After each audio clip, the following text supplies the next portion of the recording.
अजय भैया जिंदाबाद जिंदाबाद जिंदाबाद। अजय भैया जिंदाबाद जिंदाबाद जिंदाबाद। आपका नेता कैसा हो अजय भैया जैसा हो। आपका नेता कैसा हो अजय भैया जैसा हो।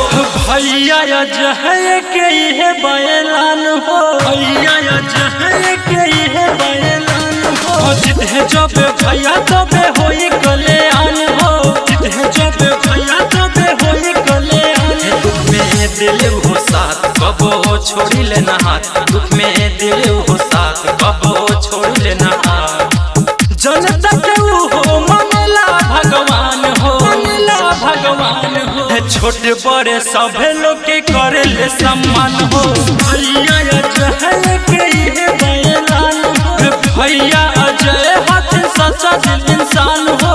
भैया अजय हाथ सच्चा दिल इंसान हो। अजय भैया जिंदाबाद जिंदाबाद जिंदाबाद। अजय भैया जिंदाबाद जिंदाबाद जिंदाबाद। आपका नेता कैसा हो अजय भैया जैसा हो। आपका नेता कैसा हो अजय भैया जैसा हो। गरीब मजदूर सबके हुई है उधार।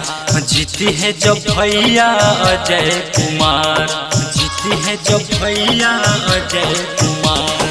गरीब मजदूर सबके हुई है उधार। जीती है जब भैया अजय कुमार।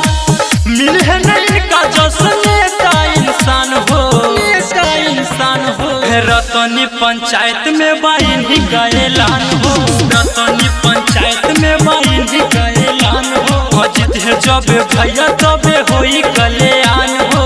जीत है जब भैया तबे होई कल्याण हो। अजय भैया जिंदाबाद जिंदाबाद जिंदाबाद। अजय भैया जिंदाबाद जिंदाबाद जिंदाबाद। आपका नेता कैसा हो अजय भैया जैसा हो। आपका नेता कैसा हो अजय भैया जैसा हो। चोर बेईमान के न बात सुनी हा। भैया अजय के मुखिया चुनी हा। भैया अजय के मुखिया चुनी हा।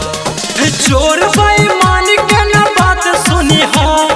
भैया अजय के मुखिया चुनी हा। संजय शशिकांत करे उनकर बखान हो। उनकर बखान हो। रतनी पंचायत में बाइन ही का ऐलान हो। रतनी पंचायत में बाइन ही का ऐलान हो। जीत है जब भैया तबे होई कल्याण हो। जीत है जब भैया तबे होई कल्याण हो। रिकॉर्डिंग बाय महालक्ष्मी म्यूजिक ढोईघाट दरभंगा।